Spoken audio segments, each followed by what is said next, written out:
Hi, everybody. It's Tina Paulus, your functional health coach. Hey, I tried to come on at 1 o'clock, so if any of you were on here, I'll tell you, I don't know what happened, but it just isn't there. So I'm doing it again. So today I'm going to talk about why on earth do we have mold on the planet if it makes us so sick? Molds have been around from the beginning, before God created man, since plant life was formed on the third day and man on the sixth. So it has had a long time to get really good at its job. And unlike humans, it can't do anything else. It could, however, mutate or evolve to do its job more efficiently. And mold is a survivor. It fights back hard when threatened and easily changes if need be to survive. Mold's job is to clean up the environment of organic fibers like dead plants, bodies, etc. And so when we get it in our system, it just fights for its place of cleaning up our bodies from the decaying rot of not caring for ourselves in a healthful way. Mold comes in all kinds of species and colors. Black mold may only be black because of what it's feeding on. Stachybotrys tartarum, for instance, is what we usually refer to as black mold. But it's only black when it's using things like drywall as a food source. By the time that you see mold with the naked eye, it has already metastasized into the air microscopically to go form more colonies elsewhere. So you don't have to see mold for it to be there. It gets into anything cellulose and waits for some moisture to start growing more. It takes less than 40% humidity to do that.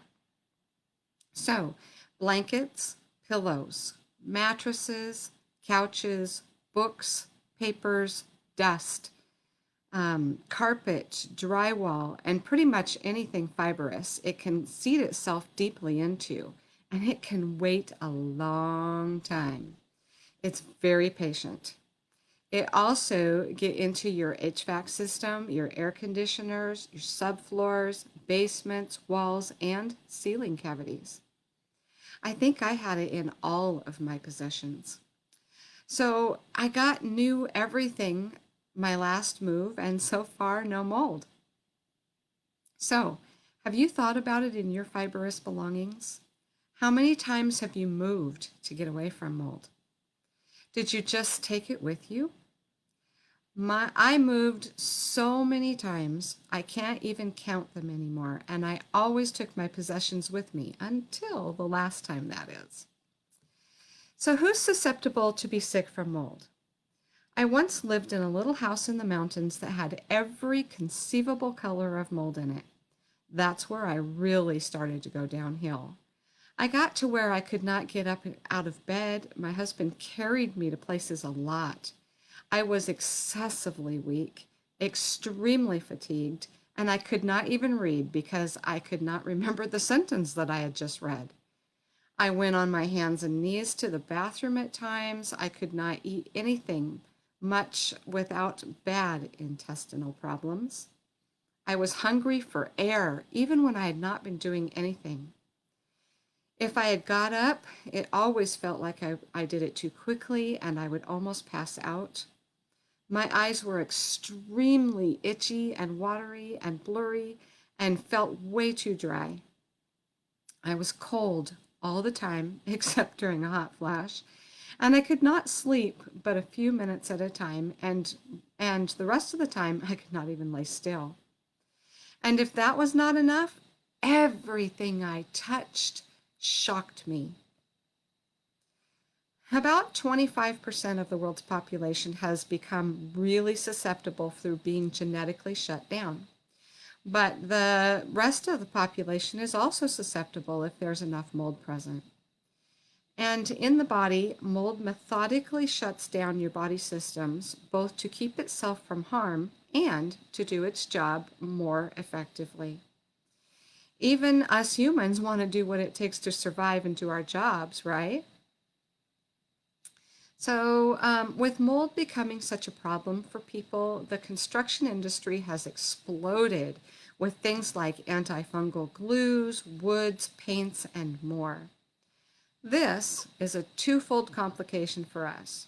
One, those chemicals they use for those, they may not be safe for us, even more, and make us even more susceptible for invasion of mold to our bodies, or making it even harder to detox what we do have. The other complication is that mold can figure it out and adapt, so that we have to keep coming up with stronger chemicals to keep it from living in those materials. My husband and I are still building our present home. It's made with real wood, not poster board or, what do you call that? Particle board or any of that kind of stuff. It's real, trees that have been cut. And it's not been treated with anything, no harsh chemicals of any sort.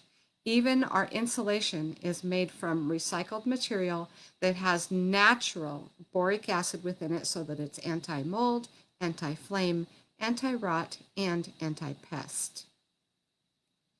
Mold is also a problem when it's dead, because like all dead things, it fragments. These fragments and the toxins attached to them easily get into the air, and we breathe those in or ingest them. This is a major source of inflammation, so be careful how you plan to get rid of it. Strategies that just kill it are not a good way. A good way to get rid of mold on a surface would be to scrub it with a microfiber cloth, mild soap, and elbow grease for a small area. You can then vacuum the area with a good HEPA vacuum when you're done cleaning it, and use a good air cleaner while you're doing it and after. But if you are already sick, don't do this. Let someone else do it for you while you are away from there. Have you ever been sick from cleaning a small spot of mold up from some surface? You probably need a good remediation for your home. Did you know that there are things that come with water damage? Unfortunately, mold is not the only problem. It can bring friends for its cleanup parties. There are other unclean things in water damaged building that can strengthen the strong stranglehold that mold has on your body, like bacteria, viruses, and parasites. I know all this seems daunting, but really all you need is to beat it at its own game. You can systematically get rid of it and strengthen your body at the same time.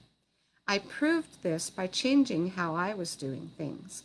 I was getting a little better once I started detoxing and strengthening my body. Then, when I got out of the mold exposure, I got exponentially better. I went from having no energy or brains to live my life and thinking I was dying and wishing I would. Now I play with my grandkids, I go hiking up steep mountain trails, and run my own business as well. All things are possible with God. After all, He did not make mold to harm us, just to keep His creation cleaner after we messed it up. If you have been dealing with mold exposure symptoms, or think you may have, and want to get your strength and energy back to live the life you lead, download the free Could My Mold Illness Be From Mold? Now, and you will find the link in this post, or probably in the comments underneath. So, or you can find it on my homepage of my website, moldillnessmatters.com. Thanks, and have a mold-free day.